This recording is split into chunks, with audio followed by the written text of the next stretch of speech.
Over the last few weeks, we were basically studying the principle of operation of a few specific kind of lasers that cannot be grouped as gas, liquid, or solid state lasers. But nevertheless, this specific group of lasers have made a profound impact as far as applications of lasers are concerned. The last laser that we study in this group is semiconductor lasers, the smallest of all the lasers that have been operated till date. Interestingly, such small size of these lasers have actually led their emergence as one of the most popular lasers today. You see, the intrinsic small size of these lasers, of these semiconductor lasers, has made possible its ready integration with other devices. This has primarily led to the explosion of research activity across the world to perfect the dart laser technology by exploiting the unique properties that a semiconductor is known to offer. By the way, semiconductor laser is often called dart laser. That is because the active material for a semiconductor laser is a PN junction, which, as you know, if appropriately biased, perform like a diode. And that is why semiconductor laser is often called also a diode. Now, this feature has led to the emergence of diode lasers as the undisputed leader in the world of lasers. And as a matter of fact, today, diode lasers have made profound impact in our day-to-day life. They are present everywhere. CD players, DVD players, barcode readers, laser pointers, cell phones, high-density television, and the list goes on. The invaluable contribution of semiconductor lasers to humanity is the all-optical fiber network. Undoubtedly, this is the priceless gift of lasers to humanity. This serves as the backbone of today's communication infrastructure for both short and long-distance communications. This technology enables near almost instantaneous connections across continents, bridging vast distances just in the blink of an eye. You see, today, you take a mobile phone and establish a video or audio call to any individual, be it your friend or relative, located anywhere on the globe, in just a blink of an eye, irrespective, regardless of their location. They can be located anywhere on the globe. In order to be able to appreciate the working of diode lasers and their diversity and versatility, it is essential that we gain an insight into the physics of semiconductors. I would therefore, in the beginning of this course on semiconductor lasers, would introduce the underlying physics of working of a semiconductor, and I would explain you in a very intuitive and engaging manner to ensure that at the end of this course on semiconductor lasers, you would appreciate greatly the working of semiconductor laser. By the way, the working of semiconductor laser significantly differs from the way a conventional laser operates. But before moving on to the science of semiconductor and semiconductor lasers, it would be useful to look back in history to beginning from the invention of a semiconductor laser and into making them to work like laser. So basically we'll journey through the history. You see that certain materials behave like a semiconductor is believed to have been first scientifically documented in the work of British scientist Michael Faraday. He discovered in 1833, almost 200 years ago, that the resistance of silver sulfide decreases with increasing temperature, which is in complete contrast, complete variance to the behavior of metals. These semiconductor materials behave much like insulator at low temperatures, but conduct electricity like metals at room or elevated temperature. As we know, the resistivity of metals increases with temperature. That means its conductivity reduces with temperature. While as we would see as we move forward in this course, that a semiconductor behaves in totally different manner. That is, with temperature, its conductivity increases. But why the resistivity of metal increases with temperature? You see, metal, as we know, contains free electrons. And therefore, if we apply a potential difference at two ends of a metal, then these free electrons can actually easily flow, constituting a current that would flow through the metal. Because the electrons are free to move, they're not bound by the nuclear force, bound by the Coulomb force, that is the force with which a nucleus binds an electron.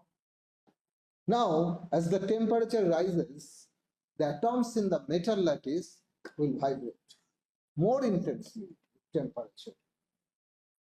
That means its frequency of vibration, frequency and amplitude of lattice vibration will also become more. Thus, this vibration essentially hinders the flow of free electron, as it would cause more frequent collisions between the electrons and the vibrating atoms.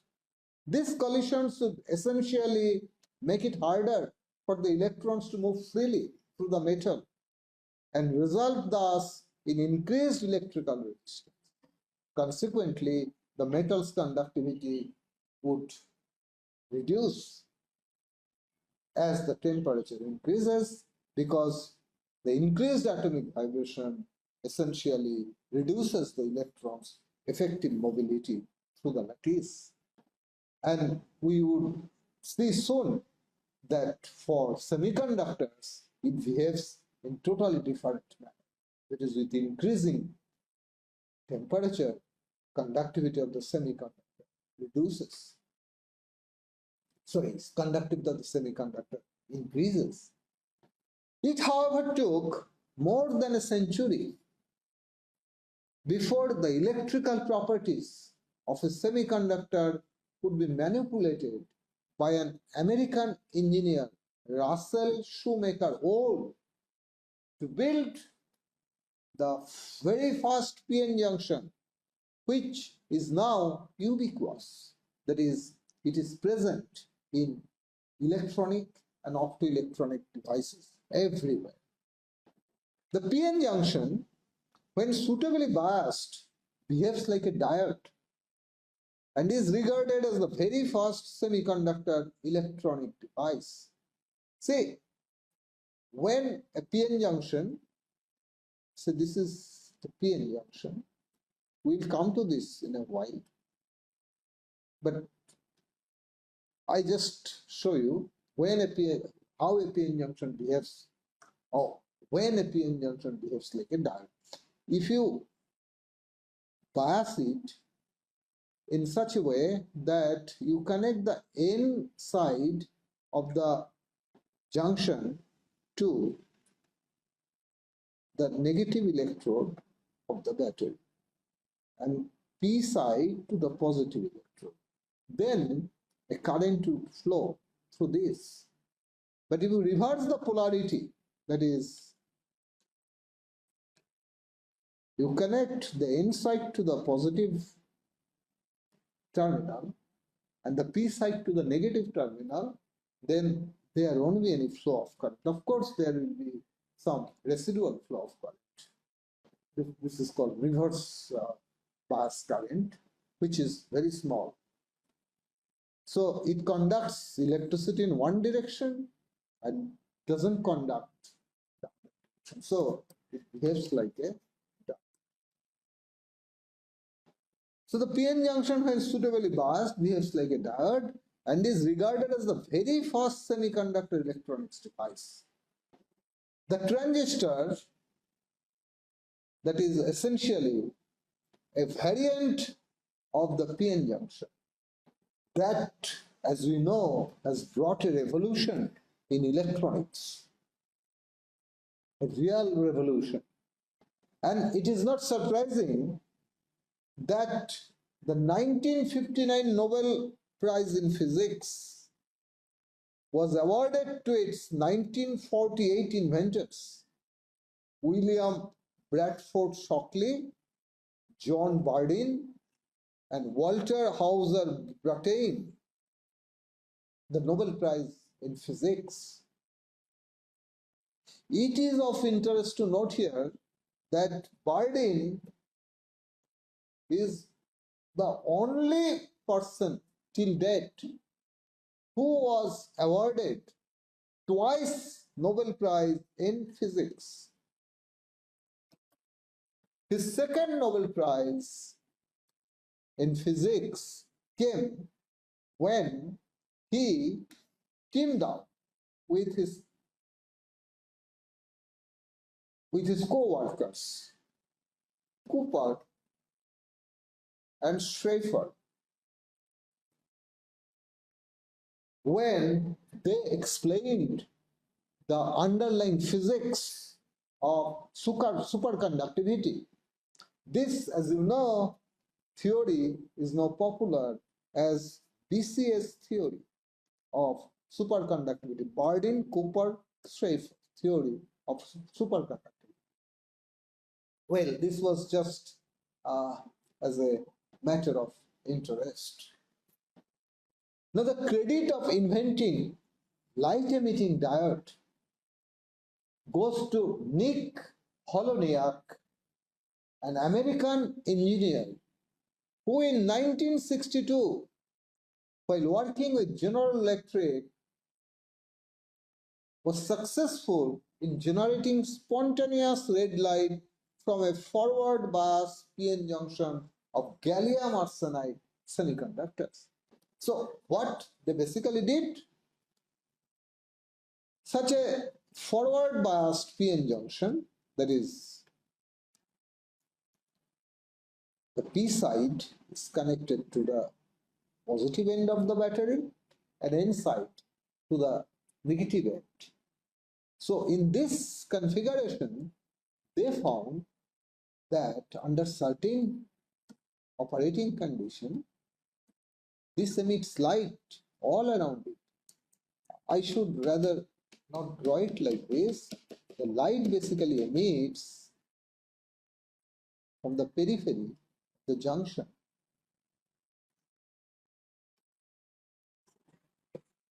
Spontaneous emission.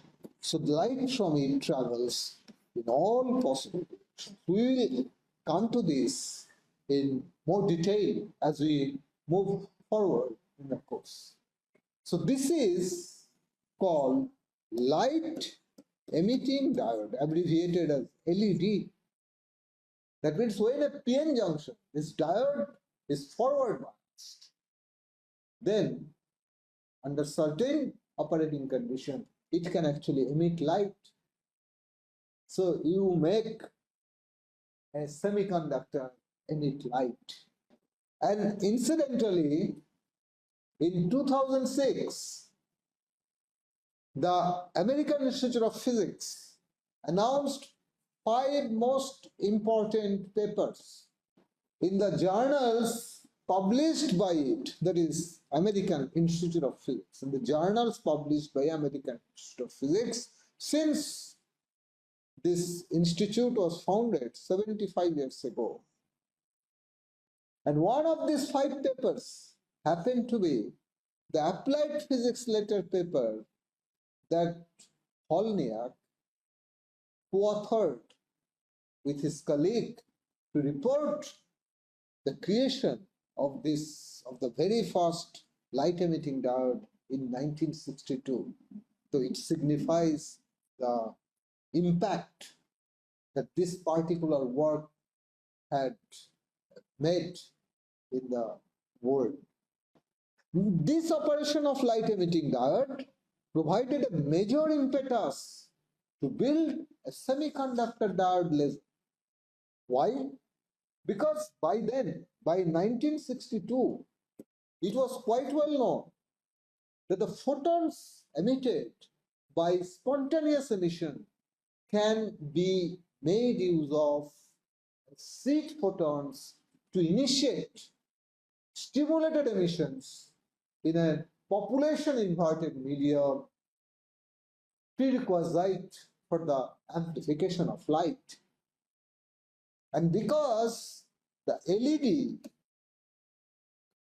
is basically spontaneous emission of light from a PN junction, from a diode, so that means if you can maneuver in the right way, this diode can be made to emit coherent light, nothing but laser. So that would be a semiconductor laser. So the operation of LED provided a major impetus to build a semiconductor diode laser, and by the end of that year, that is, I think within just about 6 months after the discovery of LED, Robert N. Hall, an American physicist, while working at General Electric, New York, generated coherent light from a gallium arsenide diode. So this was the very first semiconductor laser that was operated. And the race to build the diode laser was so intense that almost simultaneously the groups working at the MIT Lincoln Laboratory, Massachusetts, and the IBM T.J. Watson Research Center also reported lasing from the same gallium arsenide diode. Of course, they operated these systems independently. And Soviet Union was not behind either.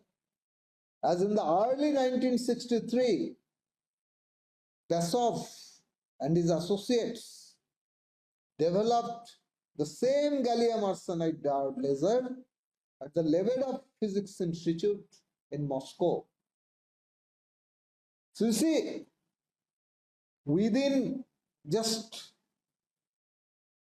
few months, maybe within 7-8 months after the invention of LED, 4 groups in the world succeeded in making semiconductor lasers. And as you know, Biswas shared the 1964 Nobel Prize in Physics with Prokhorov, also an Russian scientist and an American physicist, for the invention of American physicist Charles Townes for the invention of lasers. So, with this historical background, let us now switch over to the science of semiconductors. That is essentially the basics of semiconductor physics. We say the conductivity of a material is essentially governed by the mobility of its constituent electrons. It is the electrons which are responsible for conductivity, for a material's conductivity.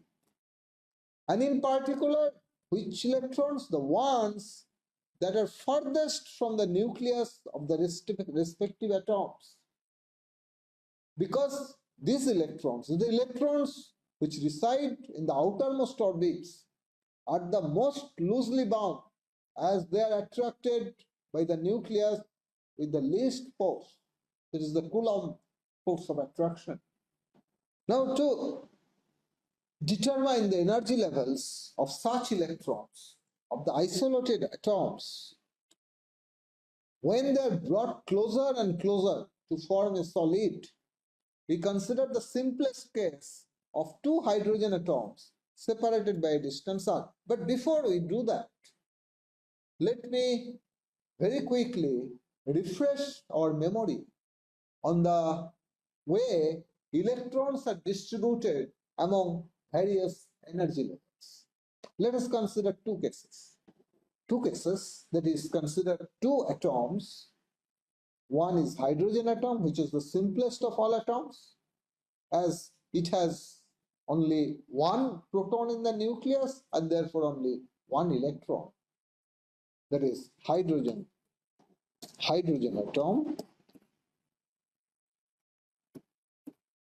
And suppose sodium, which has an atomic number of 11. That means its nucleus has 11 proton. Its nucleus has 11 proton and so 11 electron. So let us see how these electrons are distributed among various energy levels. So for hydrogen atom,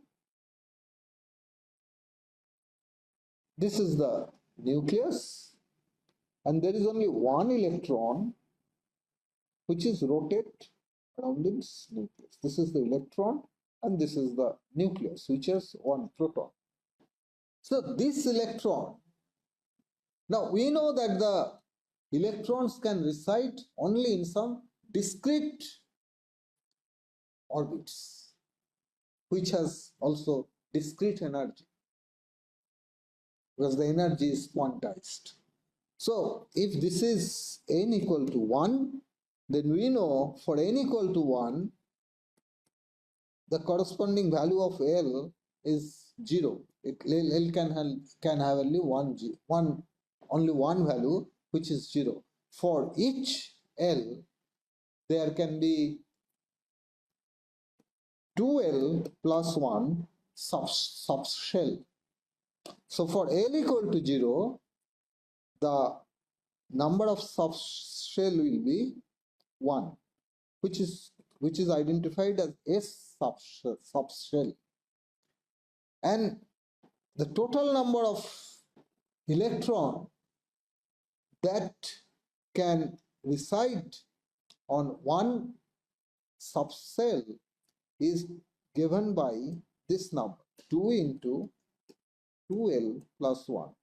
So for S subshell, which is L equal to 0, so the total number of electrons that can stay is 2.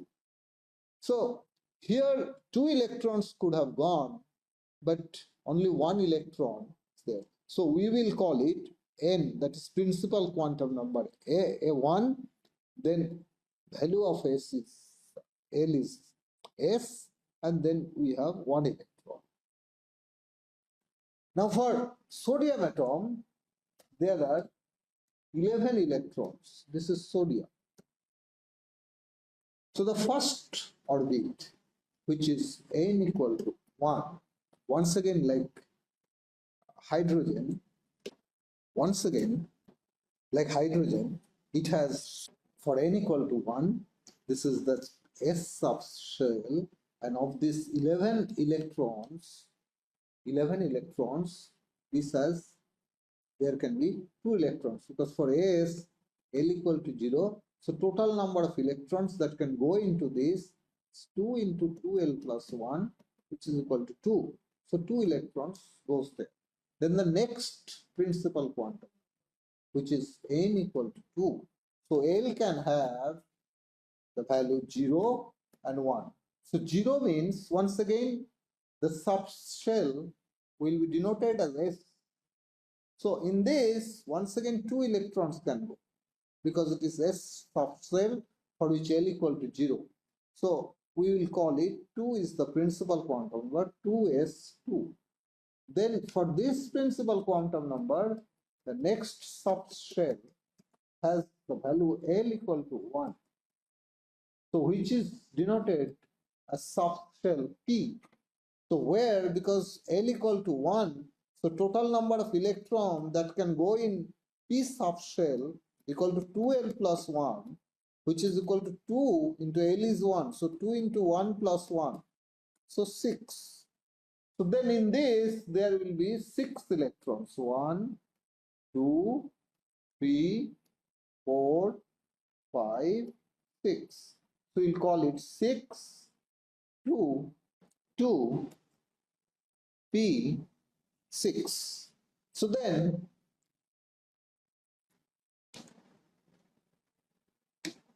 so this is 2s2, this is 1s2. So 2 plus 2, 4 plus 6, 10. 10 out of these 11 electrons are already gone to their respective places.